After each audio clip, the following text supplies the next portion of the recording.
It hadn't been more than 5 minutes since Diana and Tyler left class when they reached the main cafeteria. As expected, the place was already packed. The low hum of 100 different alien languages buzzed across the massive dining hall, interspersed with the clatter of trays and the occasional burst of laughter or confusion. Among the crowd near the end of the food line stood Brody, Caleb, and Jen, their expressions clearly annoyed and their body language saying they'd rather be anywhere else. Diana and Tyler fell into line behind them. As they approached, Jen turned to them, her eyes filled with the same frustration that had been simmering since orientation week. "I swear to God," Jen muttered, pushing her tray forward. "If I have to eat one more slab of raw meat, I'm going to snap." Diana tried not to laugh. "Don't you think you're being a little dramatic?" "Not even a little," Jen shot back. "I didn't sign up for eating space sushi for every meal." Brody raised a brow, rubbing the back of his neck. "To be fair, I asked my Zenobio professor about it. Apparently, these species don't need to cook their food. Their bodies have evolved to process raw meat safely. No salmonella, no E. coli, nothing. Which is probably why our dorms are the only ones that came with ovens and microwaves," Diana added. "Everyone else here doesn't even know what those are. I had to explain a toaster to our floor manager yesterday. She thought it was some kind of weapon." Jen snorted. "That's it. I'm done. The moment I get this gray piece of meat they're calling lunch, I'm taking it back to the dorm and cooking it properly." Caleb looked up from inspecting his own tray. "Wait, why haven't we thought of that before? Right?" Tyler said. "We've been eating this crap cold when we literally have a full kitchen set up." "Exactly," Jen said, her eyes lighting up with the kind of righteous fire only a starving culinary student could summon. "I'll cook. I've taken classes. Both my parents are chefs at 5-star restaurants. Trust me, you're in good hands." The group exchanged glances, a shared look of silent relief passing between them. Finally, someone was doing something about the food situation. Tyler grinned. "All right, chef, lead the way. You've got 4 hungry souls depending on your culinary genius." But just as they were about to exit the line, a tall alien student tapped Diana gently on the shoulder. Her name tag read Ayalia, and her appearance was distinctly Pithrock, tall, reptilian, with glimmering bronze scales that caught the cafeteria's overhead lights. "Excuse me," Ayalia said, her voice smooth and formal. "I overheard your conversation.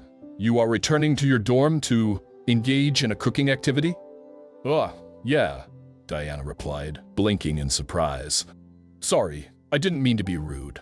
I just didn't realize cooking would be so alien to others." Ayalia tilted her head, intrigued. "It is not rude, it is fascinating. My species has never encountered this practice. May I observe?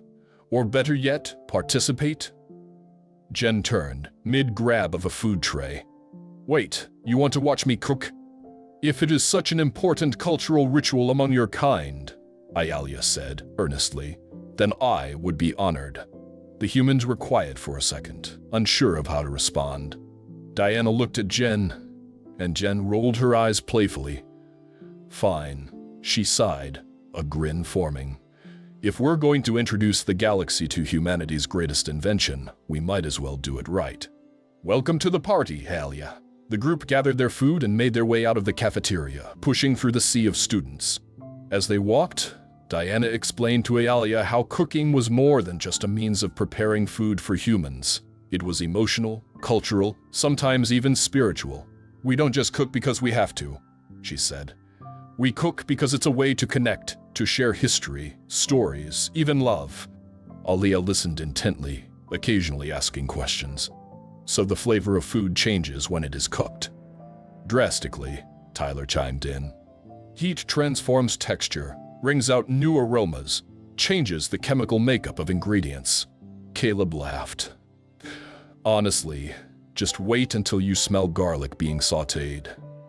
That alone is worth the experience." Back at the dorms, the moment they opened the door, Ayalia paused in awe. Everything inside, from the throw pillows to the fridge magnets, was a snapshot of Earth culture. Alia's eyes were drawn to a plastic tower under the television. its sleek black design glowing softly. "What is that?" she asked. "That," Caleb grinned, "that's a PlayStation 7 gaming console. One of the greatest things humanity's ever made. We also use it to procrastinate," Brody added with a shrug. As the others changed into more comfortable clothes, Jen was already in the kitchen, tying her apron with practiced confidence. She pulled out spices, vegetables, oils, everything they'd smuggled or ordered through Earth-based shipments. The dorm's small stovetop hissed to life. "Okay," she announced. "Chef Jen is open for business. Who wants burgers?" Within minutes, the smell of sizzling meat filled the air. Aalia's eyes widened as she watched oil glisten and crackle. The transformation of food through fire, something her people had never considered, was mesmerizing. "This is normal for you?" she asked. Diana smiled. "Completely.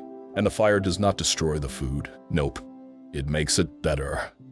As Jen flipped patties and melted cheese, she carefully separated ingredients, aware that Aalia couldn't consume anything with capsaicin, a compound deadly to her species. "Yours will be mild," Jen promised. "No spice, just flavor." Aalia nodded, grateful. By the time they sat down, the plates were stacked high. Golden brown buns, thick patties, crisp lettuce, gooey cheese, and glistening barbecue sauce. Aalia took one tentative bite and froze. Her senses exploded. The smoky, savory, slightly sweet combination overwhelmed her. Her pupils dilated. She let out a small, involuntary sound of pure bliss. Mr. Kiros, a teacher who'd joined them out of curiosity, was in the same state. After one bite of Jen's vegetarian burger, he sat completely still, eyes closed, mouth slightly agape. It was the kind of silence only a perfect meal could command. "Holy crap," Caleb whispered, watching them. "Did we just blow their minds with a cheeseburger?" "No," Diana said, laughing. "We just gave them a taste of home." Aalia stepped into the human dormitory with wide eyes, her clawed hands hanging awkwardly by her sides as she took in every detail of the space. The room was modest in size, but bursting with oddities. Thick, soft furniture arranged around a low table, posters with bold Earth letters and strange illustrations on the walls, and objects she couldn't begin to identify. The atmosphere was warm, faintly fragrant from whatever culinary experiment Jen was conducting in the kitchen, and filled with a soft electronic hum. To Aalia, the space was like stepping into a museum exhibit dedicated to a long-lost civilization. Nothing resembled the minimalistic, function-first architecture of her people. This place was cluttered by Pithrock standards, yet alive. She paused in front of a sleek black rectangle resting beneath a flat screen mounted on the wall. Its blinking blue light and complex design drew her attention. Diana noticed and chuckled. "That's a PlayStation 7. Aalia turned toward her, confused. "A PlayStation.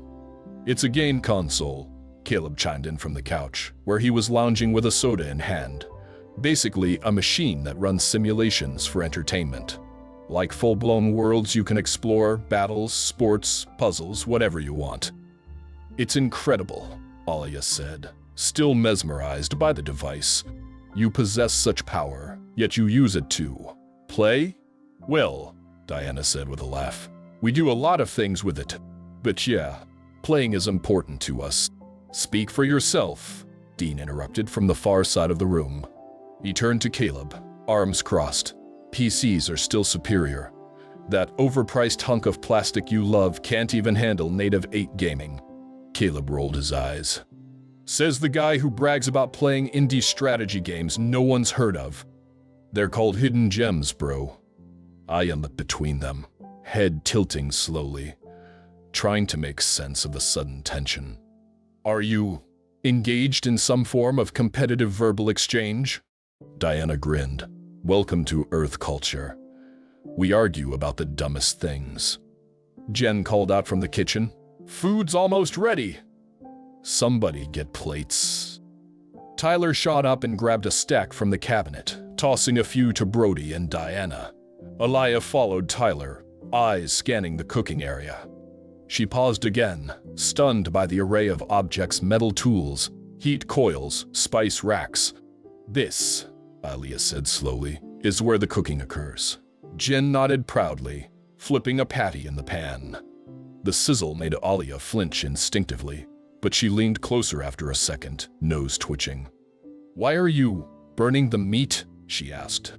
"It's not burning," Jen said, expertly using tongs to adjust a strip of bacon. "It's searing, adds flavor. Heat brings out new tastes." Alia blinked. "But does it not destroy the food's natural structure?" "It changes it, yeah. But in a good way," Jen said, then added with a teasing grin, "unless you're a spice-sensitive alien who thinks salt is a biohazard." The Pithrock straightened. "For the record, my species can process sodium, but capsaicin, that's a different story." "Oh, don't worry," Jen said, handing her a plate. "No spice on yours.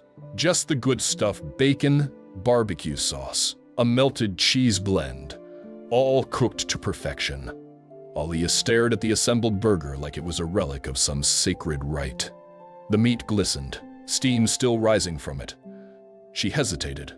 "Go ahead," Tyler said. "You won't regret it."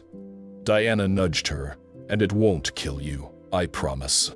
Still cautious, Alia took the plate and returned to the seating area. Mr. Karos, one of the teachers, had joined them a few minutes earlier after following the group from the cafeteria out of curiosity. He was now seated at the edge of the couch, holding his own vegetarian burger with skeptical fingers.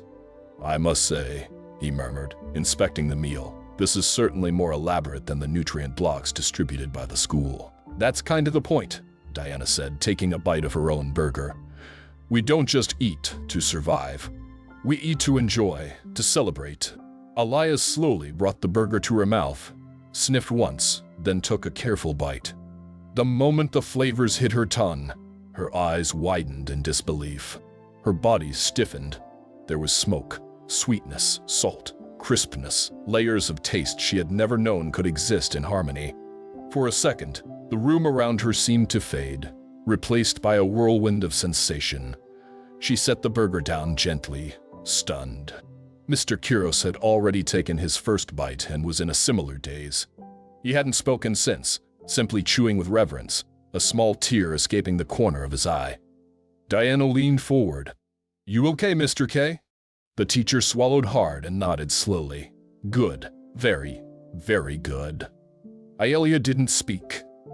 She just picked the burger back up and continued eating, slowly, almost reverently. Jen leaned back with a satisfied smirk. "So I take it that's a yes." The humans laughed and dug into their own meals while their two alien guests savored every bite like it was divine revelation. For 30 uninterrupted minutes, the dorm was filled with little more than chewing and the occasional contented sigh. It was a strange, quiet peace, not born from silence, but from satisfaction. "You know," Caleb said, mouth full, "I don't think I've ever seen someone eat a burger in slow motion before." "They're treating it like it's gold," Brody said, raising an eyebrow. "Kinda makes you realize how much we take it for granted." Jen shrugged. "Hey, to them, it is gold." Across the room, Alia finished her final bite and set the empty plate down gently, as though she was afraid it might shatter the moment. She looked around the dorm, then back to the humans. "I believe," she said solemnly, "that I have just experienced the greatest moment of my life." The group burst into laughter again, not at her, but with her. "Well," Diana said, lifting her soda can and a mock toast, "welcome to Earth culture, Alia. Where the food's hot, the games are loud, and the arguments are usually about pointless electronics. And where we cook," Jen added proudly, "because damn it, it tastes better." The smell of grilled meat, toasted bread, and melted cheese filled the human dorm, swirling through the air like a spell. To Aelia, it was unlike anything she had ever encountered, rich, heavy, and deeply unfamiliar. She clutched the warm plate Jen had handed her just moments ago, eyes fixed on the food before her with cautious awe. It was a burger. At least, that's what the humans called it. To her, It looked like an organized stack of colorful and steaming substances, each one with its own texture, shape, and scent. She wasn't alone in her bewilderment. Sitting nearby, Mr. Kiros, a senior faculty member known for his calm demeanor and academic obsession, held his own plate with the kind of reverence normally reserved for ancient texts or historical relics. The burger on his plate was meatless, a vegetarian version, as Jen had clarified, yet he looked at it like it was a sacred offering. Jen, the self-proclaimed chef of the group, stood with arms crossed and an amused smirk on her face. "So," she said, "this is it, the moment of truth." Aaliyah glanced up at her, still unsure. "You are certain this will not harm me?" "No capsaicin, no allergens," Jen replied. "I made sure. You're safe." Aaliyah hesitated, her instinct screaming at her that this food had been burned, intentionally, and was likely inedible by her species' standards. Fire was never used in Pithrock food preparation. It was viewed as destruction, not transformation. But after seeing Mr. Kiros take a bite and not only survive but enter what looked like a euphoric trance, she felt her curiosity override her caution. She lifted the burger slowly, studying the way the melted cheese clung to the patty, how the sauce glistened against the bacon strips. Then, with a deep breath, she bit into it. Time stopped. The moment the food hit her tongue, her senses erupted in a symphony of flavor and sensation. The crispy bacon, the smoky barbecue sauce, the rich juiciness of the patty, it all collided in her mouth with impossible harmony. Heat, texture, sweetness, salt, depth. It was overwhelming. She had never imagined food could feel like this. Her hands froze mid-air, eyes widening in disbelief as her entire world momentarily shifted. Her body didn't recoil in horror. It leaned forward for another bite. Every nerve in her tongue lit up with joy. Every instinct in her said more. She wasn't alone in her reaction. Across from her, Mr. Kiros had set down his plate, already halfway through his burger, and was sitting completely still, eyes shut, a single tear running down his cheek. His fingers trembled slightly, and a soft sound escaped his throat, somewhere between a sigh and a gasp. Diana leaned in and gently tapped his shoulder.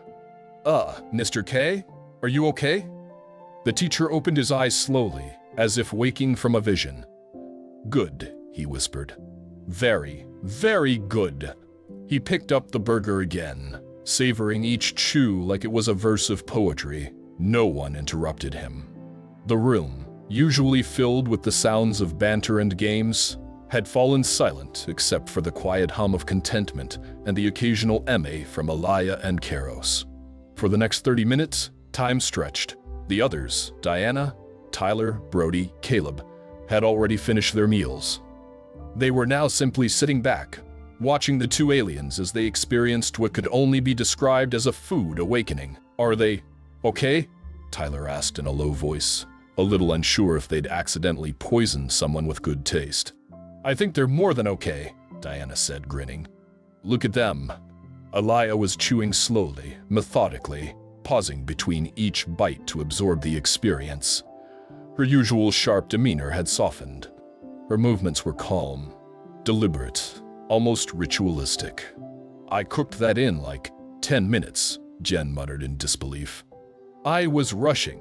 What are they even tasting right now?" "They've never had cooked food before," Diana replied. "No caramelization, no seasoning, no heat-transformed proteins. They've probably eaten raw nutrient slabs their whole lives." Caleb leaned back against the wall. "And now? Now they've tasted something grilled in butter, with crispy bacon, melted cheese, and sweet barbecue sauce. That's not food to them. That's a miracle." "You think this is going to change something?" Brody asked. "Maybe," Diana said. "Maybe not right away. But yeah, I think it will." The group returned to watching their guests in silent appreciation. Mr. Kiros had slowed down now, as though each bite deserved reflection. Aaliyah had just finished the last crumb, and she laid her empty plate down like it was a piece of fine art. She turned to Jen. voice soft and reverent. Your people have tamed fire, and instead of using it to destroy, you have taught it to nourish. Jen blinked. Thanks? I had not considered that food could contain joy, Aelia added. I had not known food could make me feel. Well, Jen said with a smile, you're welcome. Kyros finally stood, brushing invisible crumbs from his uniform. He looked to the students with something like gratitude in his eyes. In all my years at this school, in all the cultures I've studied, I never expected the most powerful lesson I'd learn would come from a sandwich. It's called a burger, Caleb corrected. Kyros smiled faintly. Burger, then. Alia nodded slowly. This experience will not be forgotten. As the group began to clean up and prepare to head back to class, a quiet sense of satisfaction settled over them. They hadn't just fed their guests. They had introduced them to something deeply human. The idea that even a simple meal could carry emotion, meaning memory. Memory. Outside the dorm, back in the cafeteria, word had already begun to spread. A single Reaver had witnessed Alia and Kyros leaving with the humans.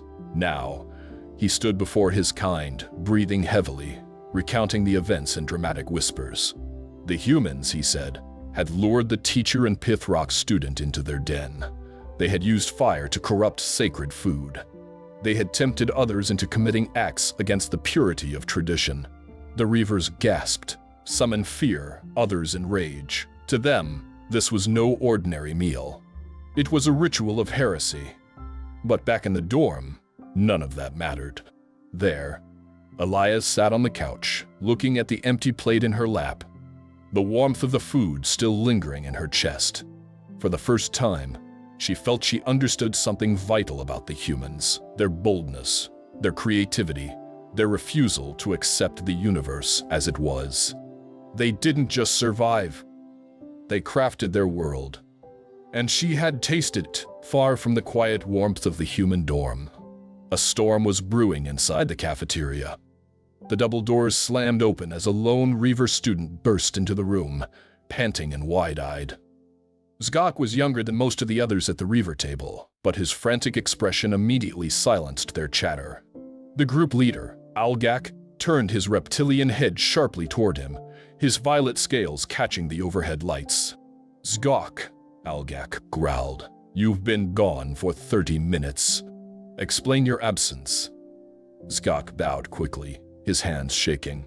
Apologies, group leader. I followed the Pithrock, Aelia. She left with the Deathworlders, and I had to see why. The entire table shifted. Conversations died. Every Reaver at the table leaned in, their expressions a blend of suspicion and dread. And, Algak demanded, what did you find? Zgok took a deep breath. They took her back to their dorm. The teacher, Mr. Kyros, followed. I remained hidden and observed everything. He lowered his voice. The humans, they have tainted our sacred rites. There was a pause. Murmurs rippled through the group. Tainted? Another Reaver asked. Tainted how? Zgok clenched his fists. They burned the Great One's sustenance. They used fire. They defiled it. Gasps rang out. One Reaver slammed his fist against the table, rattling trays. Burned it! You mean cooked it? Yes, Zgok whispered. They altered its purity. They added substances, blended it with strange sauces, and consumed it with joy. They even lured the Pithrock and Mr. Kyros into their blasphemous act. I saw it all. The table erupted in outrage. They're spreading the corruption. Hellspawn. Demons. Minions of the Dark One. Enough. Algak's voice cut through the noise like a blade. He rose from his seat, tall and imposing, and raised both hands until the others quieted. My brothers and sisters, you all know what this means. You've heard the sacred texts. Zgok looked up. You don't mean... I do, Algak said solemnly. The prophecy. The day the Dark One's agents return would begin with temptation when purity is burned, when sacred rituals are mocked, and when outsiders draw our people into sin. There was silence. Then a soft voice spoke from the back. But They're just humans. They haven't done anything else.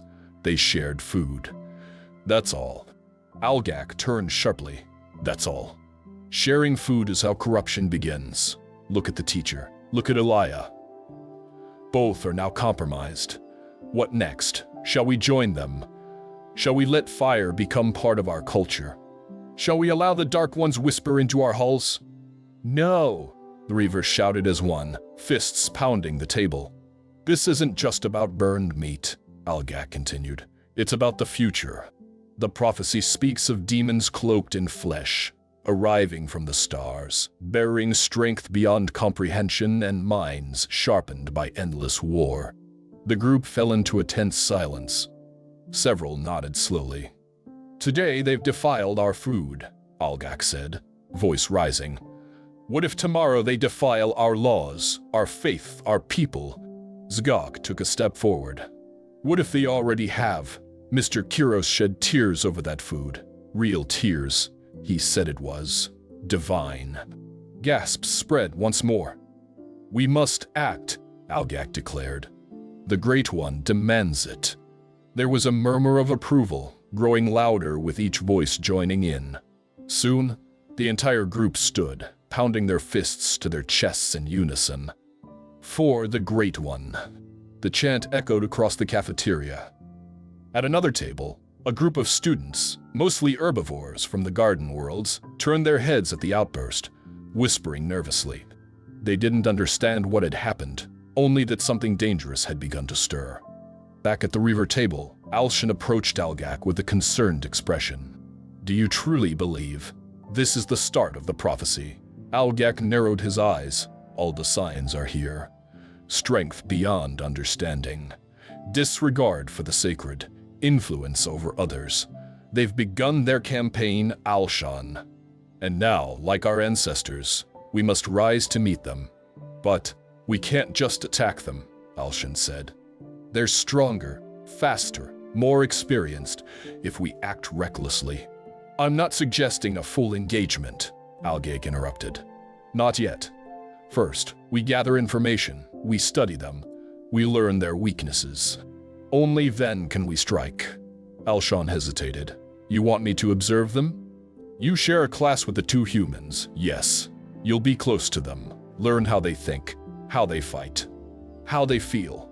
Alshan looked away. And then what? Then, we deliver judgment. As the Great One commands. Alshan nodded reluctantly. I'll do what I can. As the others broke into smaller groups, discussing tactics and plans in hushed voices, Zgok approached Algak again. There's something else. Algak raised a brow. What is it? Zgok's eyes were dark. When I returned, I followed them for a bit longer. I saw something. Algak said nothing, urging him to continue. The two females, the humans, they kissed in the hallway. Algak's expression turned to stone. That's impossible. I saw it, Zgok insisted, with my own eyes. First they burn food. Now they defy the ancient Union laws, Algak hissed. Everything about them is corrupt. They're demons in disguise. Another Reaver behind them muttered, It's worse than we thought. We must tell the others, someone said. Rally the students. If the prophecy is real, then war is inevitable, Algak said, voice low and full of weight. And when it comes, we will not hesitate. As the group moved with renewed purpose, Alshan stayed behind, watching them with quiet unease. Something about all this felt wrong, too sudden, too fanatical. He didn't know what scared him more. The humans, or the way his own people were reacting to them. The walk back to class started off quietly. The halls of the Galactic Academy buzzed with life. Voices in a dozen languages, footsteps echoing off polished metal floors, the faint hum of hovering lights overhead. Diana and Jen walked side by side, cutting through the crowd. Their post-lunch energy dulled not by the meal, but by something heavier lingering between them. Jen had fallen unusually silent. She wasn't cracking jokes. She wasn't rolling her eyes at the lizard-headed kid struggling to carry a stack of tablets. She was just walking, her arms folded and eyes locked on the ground, like her mind had wandered somewhere far beyond this star system. Diana noticed it immediately. Jen wasn't the type to space out in the middle of the hallway. Ever. "You good?" Diana asked casually, trying not to sound worried. Jen blinked, like she hadn't realized they were still moving. "Huh, yeah, I'm fine." Diana frowned. That answer wasn't convincing, and they both knew it. She stopped in her tracks, causing a few alien students to swerve around them in irritation. Jen paused too, finally meeting Diana's eyes. "Come on," Diana said softly. "Talk to me. I know you, and I know when something's eating at you." For a moment, Jen looked like she was going to deflect again, maybe with a joke or a sarcastic one-liner. But then she sighed, her shoulders slumping. "It's just, everything feels weird lately," she admitted, voice low. Diana waited patiently. "I mean, think about it," Jen continued. "We're literally halfway across the galaxy, on a space station, at a school full of aliens. Most of them either stare at us like we're war machines or flinch every time we open our mouths." Diana let out a small laugh. "That's not that different from high school back on Earth." Jen smirked for a second, but it faded quickly. Back on Earth, things made sense. Go to class, go home, deal with annoying parents, study for finals, maybe sneak out for concerts. And now it's like we're not just students.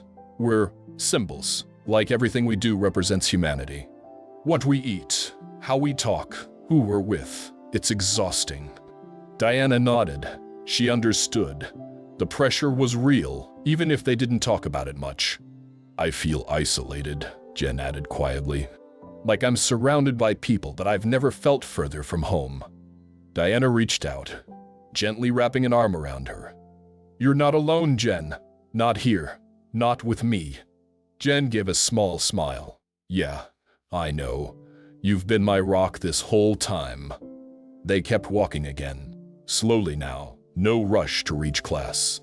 As they passed a curved section of the hallway lined with display screens showing interstellar news, Diana glanced at her. She hesitated for a second, then asked, "Have you told your parents yet?" Jen immediately stiffened. "Told them what?" "You know," Diana said softly. "About us."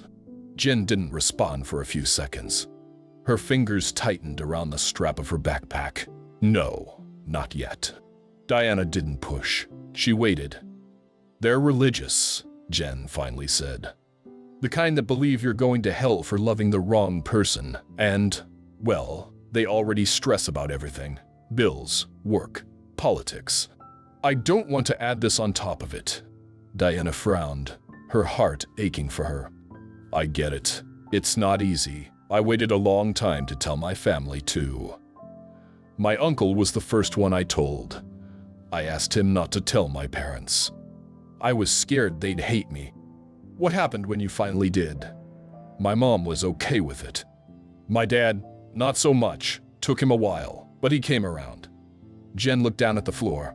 "I don't think mine ever will." They reached a quiet corner of the hall, just outside their biology lab. Diana turned to face her fully, gently taking Jen's hand. "Even if they don't," she said softly, "I will. I'll still be here." Jen looked up, eyes glassy. Yeah, Diana nodded. "You're not wrong for who you are. You're not broken. You're not a disappointment. You're just you. And that's more than enough." Before Jen could respond, Diana leaned in and kissed her. A soft, careful kiss, full of quiet affection. It caught Jen off guard, but she didn't pull away. Instead, she closed her eyes and leaned in, just for a second, just long enough for the world to feel a little less heavy. But they weren't alone. From around the corner, two pairs of eyes watched in silence. Hidden in the shadows, Zgok and Alshon, two Reavers, stood frozen, witnessing what, to them, was the final confirmation of every fear they'd whispered earlier in the cafeteria. Zgok's eyes widened in horror. "By the Great One, they sin in public." Alshon didn't respond. His expression was far more complicated. Not shock, not rage, but something like disappointment. "That's what you're concerned about," Alshon said finally, turning to Zgok. After everything we learned today, after seeing how fast they move, how strong they are, how intelligent, Zgok nodded. Yes, of course. You know what the sacred texts say. Alshon rubbed his temples. They kissed. So what? They're both females. That's forbidden. You think that's more dangerous than their ability to strategize in battle and defy our entire military structure on their first try? It's immoral. It's irrelevant, Alshon snapped. Focus. We were told to gather information on their combat capabilities, not their love lives. Zgok was about to argue again, but Alshon raised a hand to silence him. Just do your job. Watch, learn, stay quiet. Zgok scowled but obeyed, vanishing down another corridor. Alshon remained behind for a moment, staring at the humans from a distance. Diana and Jen were laughing now. The kiss behind them, just two girls leaning against the wall and teasing each other about who forgot their homework. Nothing about them looked dangerous. Nothing about them felt like the monsters his leaders claimed they were. And yet, the prophecy haunted his thoughts. He turned away, unsure of what he believed anymore. The war theory classroom buzzed with soft chatter as students filed in, slipping into their seats and activating their desk consoles. Holographic projectors flickered to life, displaying rotating models of historical battlefields and tactical formations from across the galaxy. At the front of the room stood Mr. Vikra, tall, weathered, and unmistakably Reaver. His gray scales bore the deep, jagged scars of old battles, and his right eye glowed slightly from an enhanced optic implant, a souvenir from the Holy War of Valerium V. He surveyed the class with quiet authority, arms crossed behind his back. As always, his presence alone commanded silence. His gaze lingered briefly on the two humans entering the room, Diana and Jen. He'd read the files, heard the rumors, and received warning after warning from colleagues, not about misconduct, but about potential, about them. And for a man who had spent decades teaching young warriors to fight and die in war, potential was a thing he took very seriously. Once the class had settled, Mr. Vikra cleared his throat. Before we begin today's simulation, he said in his low, gravelly voice, we have new additions to our class. Humans, please step forward. Diana and Jen exchanged a look and rose from their seats. As they made their way to the front, every eye in the room followed them, some filled with curiosity, others with suspicion, a few with poorly disguised fear. Diana introduced them confidently. I'm Diana. This is my girlfriend, Jen. We're humans from Earth, apparently the highest classified Deathworld on record. There was a beat of silence. The word girlfriend wasn't lost on anyone. A few students muttered quietly while others avoided eye contact altogether. Mr. Vikra said nothing at first. He simply nodded. Deathworlders indeed. I've heard many things about your people. Some of it fascinating. Much of it hard to believe. He paused. Your file says your species has only recently made first contact with galactic civilization, and yet I've been informed your people are already advanced in the art of war. Diana nodded. Yeah, because we've spent most of our history fighting each other. That earned a few stunned reactions from the class. You mean internal conflict? One student asked. Constant, Jen added. Different nations, ideologies, religions, resources, you name it. Humans will find a reason to fight. Mr. Vikra studied them carefully, then gave a small nod. Interesting. He motioned for them to return to their seats. Very well. Today's lesson will test your ability to command, to adapt, and to survive. You will be divided into teams of 3. Each team will conduct a war simulation based on the Battle of Jakor Prime. You will be given a limited number of troops and resources. Your objective is simple. Outmaneuver and destroy the enemy. The students shuffled into groups. Diana and Jen looked around. Most of the class gave them a wide berth. No one's coming near us, Jen muttered. Big shocker. Guess we're a 2-person army now, Diana replied. Just then, a familiar voice spoke behind them. I shall join you. They turned to find Alshon standing tall, his Reaver armor polished and his expression unreadable. "Ah, sure," Diana said, surprised but not ungrateful. The trio settled into their station, a shared console lighting up with a tactical interface. Jen plugged in her datapad, converting the alien script into English. Alshon's eyes widened slightly as the symbols shifted. "This is your written language." "One of them," Jen said. "We've got a bunch." The simulation began. Holographic terrain rose from the console. Mountains, forests, enemy units in red, friendly forces in blue. Diana leaned forward, eyes scanning the digital battlefield. Jen began assigning unit roles and splitting resource supplies with practiced ease. "You've done this before," Alshon noted. "Not this exactly," Jen said. "But it's kind of like a game we have back home. Command Conquer. I used to play it on my PC all the time." Alshon gave her a strange look. "You treat war as a game? Not real war, just simulated," Diana said. "But it helps you think like a commander." What followed surprised even him. The humans moved with uncanny precision, dividing forces, anticipating flanks, drawing out enemy patrols with feints and diversions. Jen handled logistics and unit movement like it was second nature, while Diana coordinated multi-pronged attacks that left simulated enemy commanders scrambling. By the end of the test, their team had not only survived but won decisively, with minimal losses. Alshon sat back, stunned. "You learn fast," he admitted. "Humans adapt," Diana replied, brushing a lock of hair behind her ear. "It's kind of our thing."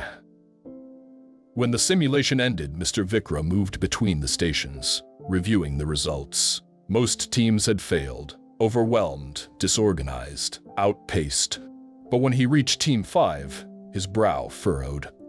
He stared at the data for a long time, then looked up. "Team 5. Remain after class." Diana and Jen glanced at each other, mildly nervous. When the lesson ended and the room cleared out, the trio approached him at the front. Mr. Vikra didn't speak at first. He just looked at them, his gaze heavy, assessing as if weighing the truth of everything he'd been told. Then finally, "I've taught war for over 40 years. I've studied every race, every strategy, every failure. Today, I saw something I haven't seen in a long time." He looked at Diana and Jen. "You two possess an instinct most soldiers spend a lifetime trying to develop. You don't just react to pressure, you bend it, shape it. That simulation, you beat it faster and cleaner than I've ever seen. And with less experience than any of my other students." They were speechless for a moment. "Thank you," Diana said quietly. Mr. Vikra nodded. "Don't thank me yet. What you've shown today proves one thing: humans are not just survivors of a death world. You are strategists, predators, commanders." He leaned slightly closer. "And that terrifies a lot of people." Jen shifted uncomfortably. "We're not looking to scare anyone." "I know," he said, "but fear doesn't need a reason. It just needs a spark. You've lit one today." He straightened. Class dismissed. As they turned to leave, Alshon hesitated. "You said humans adapt. But to adapt so quickly, is it instinct?" Diana looked back. "Part instinct, part necessity, part trauma," Jen added. Alshon didn't reply. He just watched them go. And for the first time, he wondered if the demons described in the ancient Reaver prophecy weren't monsters at all, but something far more dangerous. Humans with a reason to fight. The classroom had long since emptied, leaving behind only a low hum from the powered-down simulation terminals and the faint echo of footsteps disappearing down the corridor. But two figures remained. Mr. Vikra sat in his chair, one heavy hand resting thoughtfully on the desk. His reptilian brow furrowed, eyes narrowed in deep contemplation. Across from him stood Alshon, still in his cadet armor, his posture rigid, though his expression betrayed a flicker of uncertainty. There was a pause long and heavy. "I know what you're going to say," Alshon finally spoke. "But you saw what I saw. The humans are dangerous." Vikra didn't respond right away. He simply studied the young Reaver for a moment, measuring his words. Yes, he said slowly. Dangerous, but not in the way you're thinking. Alshon tilted his head, confused. You don't believe they're the demons the prophecy spoke of? The ones foretold to bring ruin? Vikra asked, voice calm. The flesh-born monsters from the stars that defile the sacred and lead the faithful astray. Alshon nodded. They've already done it. Burned holy sustenance, defiled tradition, engaged in unnatural union, everything we were warned about. We can't ignore the signs. Vikra leaned forward slightly. Tell me, Alshon, do you believe every word in that prophecy? I was raised to, he said without hesitation. And so was I, Vikra replied. But with age comes doubt, and after everything I've seen, I wonder. Alshon frowned. You think the prophecy was wrong? I think, Vikra said carefully, that the Reaver Council has made a habit of crafting stories that justify their wars. That hit Alshon like a gut punch. You mean the Holy War of Valyrium V? Vikra's jaw clenched. His voice lowered. I was there, Alshon. I fought in that war. I followed the orders, believed the lies. I burned villages, killed children, all in the name of the Great One. And years later, when the blood had dried and the medals were handed out, I realized it had never been about righteousness. It was about control, power masked as purpose. Alshon said nothing. He couldn't. Vikra leaned back. So yes, I've read the prophecy, recited it, even feared it. But now I wonder if it was just another tool, a myth designed to keep us in line, to give the Council a convenient scapegoat for when the next threats appeared. The humans, Alshon whispered. Vikra nodded. They don't act like mindless beasts. They plan, they question, they care. Did you not see how Diana comforted her partner? How Jen offered food not just to her own kind, but to strangers. They still corrupted Aelia and Mr. Kiros, Alshon replied. They pulled them into their ritual. Ritual? Vikra echoed. You mean cooking? Sharing a meal? You've been taught that fire is corruption, but have you asked why we fear it so much? Alshon opened his mouth, but no answer came. Vikra continued.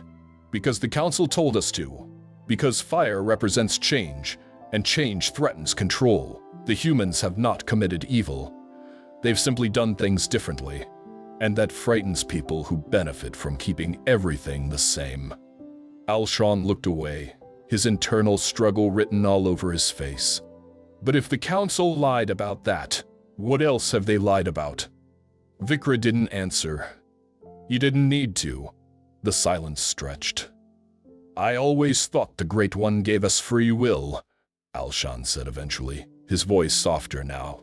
That we were supposed to think for ourselves, make our own path. Vikra nodded, and yet we chain ourselves to old words written by people long dead, afraid to step out of line, afraid to think. Alshon sat down across from him, the tension in his body slowly easing. If the prophecy was manipulated, then maybe the humans aren't the end. No, Vikra said, but they may be a beginning. A beginning of what? Change, Vikra replied. Evolution, a new way of thinking. One where strength isn't feared, but understood. Where differences aren't grounds for war. Alshon stared down at the tabletop, replaying the simulation in his mind. The way Diana and Jen moved, thought, adapted.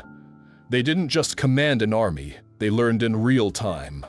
They had instincts beyond anything he'd seen among his peers. They're smart, he admitted, scary smart. And that's the truth you must learn to live with, Vikra said. Because your generation will be the one that decides whether to fear them or follow them. Alshon looked up. Follow them? Vikra nodded. Into something new. Or stand against them and be crushed under the weight of your own fear. The young Reaver sat in silence for several long moments. His heart still wrestled with the teachings of his youth, but the evidence was undeniable. The humans had shaken his beliefs, not with violence, but with kindness, intelligence, and openness. It terrified him. But it also inspired something deeper. Hope. Then what should I do? He asked. Vikra stood slowly, placing a hand on Alshan's shoulder. Observe, learn, question, and when the time comes, don't repeat my mistakes. Cast your judgment not from the mouth of the council, but from the truth you see with your own eyes. Alshan nodded. I'll try. Good, Vikra said. Because if there's one thing I've learned about humans, it's that they never stop trying. And maybe that's what makes them truly dangerous. He offered a faint smile. Not their strength, not their speed, not even their history of war, but their relentless refusal to give up. Alshan stood as well, feeling a strange calm settle over him. For the first time, he wasn't afraid of the humans. He was afraid of what would happen if no one else saw what he had. Alshan lingered in the empty classroom long after Mr. Vikra had left. The weight of their conversation pressed against his chest like a stone. Everything he had believed about demons, prophecy, and humanity's role in galactic history had been cracked open. And what spilled out was uncertainty. The humans were strong. That much was undeniable. Strong in ways that defied logic. Strength that wasn't just physical, but mental, emotional, adaptable. They were the kind of dangers that came wrapped in kindness and curiosity, not overt hostility. But that was what made them so unnerving. Later that day, Alshan returned to the Reaver study chamber, where several of his classmates had gathered. They were hunched over maps and digital scrolls of sacred text, comparing tactical theories and passages from the prophecy. Zoc was at the center, voice loud and filled with passionate fervor. We must act before the infection spreads, Zgok said. They've already seduced Ailia and corrupted Mr. Karos. If we wait, more will fall under their influence. They're not seducing anyone, Alshan said, stepping into the room. Every head turned. The room went quiet. Zgok narrowed his eyes. Alshan, you've spent more time around them than any of us. Surely, you see what they are. I see exactly what they are, Alshan said calmly. And that's why I'm telling you this now. Don't provoke them. The Reavers exchanged confused glances. What do you mean? Someone asked. Alshan walked to the center of the room, placing a hand on the edge of the table. I know what the prophecy says. I know what the council taught us, but I've seen them up close. Diana and Jen, they aren't demons. They aren't monsters. They're human, Zgok scoffed. Which means they're Deathworlders, creatures born in chaos. Yes, Alshan replied. Born in chaos, raised in it. And somehow they didn't just survive, they mastered it. He paused, scanning the room. I watched them defeat a war simulation that most of us fail, with no formal training. I saw them outmaneuver military-grade AS. I watched them remain calm in a room where everyone else was falling apart. And I saw how they support each other, love each other, not because it's efficient or strategic, but because it's human. Zgok slammed his hand on the table. You're defending them. I'm warning you, Alshan said, voice sharp now. You've all seen what they can do physically. You've heard the stories, running faster than our vehicles, lifting weights that would crush us, surviving environments we can't even breathe in. A murmur passed through the room. No one could argue those facts. Everyone had seen the footage from the gym incident, where Diana accidentally launched herself 6 meters in the air and landed like nothing happened. But that's not what scares me the most, Alshan continued. What scares me is what Mr. Vikra saw. Their minds. Their capacity to learn, adapt, and outthink even our best instructors. And they're teenagers. They beat the most complex military simulation on record in less than an hour, he added. That's something seasoned officers struggle to do. And they did it while arguing over what video game console was better. That drew a quiet laugh from the back. Nervous, but real. They're not thinking like soldiers, Alshan said. They're thinking like survivors, strategists, leaders. Zgok bristled. Verexal bristled. And what happens when that leadership turns against us? Alshan fixed him with a steady stare. Then we lose. Silence. Alshan turned his head slowly, making eye contact with each of them. That's what none of you understand. If you antagonize them, if you corner them, insult them, try to purge them, they won't just fight back. He paused, lowering his voice. They'll end it. All of it. The room remained still. The implication was clear. We're not dealing with brutes or berserkers, he said. We're dealing with a species that's been through millennia of war. A species that learned to build civilization while tearing itself apart. Every human alive is the product of survival on a planet that tried to kill them every day. And yet they created art, music, science, and yes, weapons. Zgok's jaw tightened. So we just do nothing. I didn't say that, Alshan replied. I said we need to understand them before we try to judge them. If we attack without thinking, we won't start a war, we'll sign our own extinction warrant. One of the younger cadets spoke up hesitantly. You really think they're capable of that? Alshan nodded. I do, and more. He gestured toward the sacred scroll on the table. Maybe the prophecy wasn't warning us about demons. Maybe it was trying to warn us about ourselves, about how we react when faced with something we don't understand. Maybe the real sin is letting fear dictate our actions. A few students shifted uncomfortably. Others looked thoughtful. You all believe you're doing this for the Great One, Alshan said. Then consider this. The Great One gave us will, judgment, the ability to choose. Don't let the Council turn you into pawns on a chessboard they've been playing for centuries. Zgok stared at him, fists clenched. But he didn't respond. Alshan took one last look around the room. I'm not telling you to worship them. I'm telling you to be smart. If you provoke humanity out of pride, fear, or blind faith, then may the Great One protect you. He stepped back. Because I guarantee you, the humans won't. With that, Alshan turned and walked out, leaving the chamber in silence. And for the first time, none of the Reavers could decide whether they were more afraid of what the humans could do or what they themselves were becoming.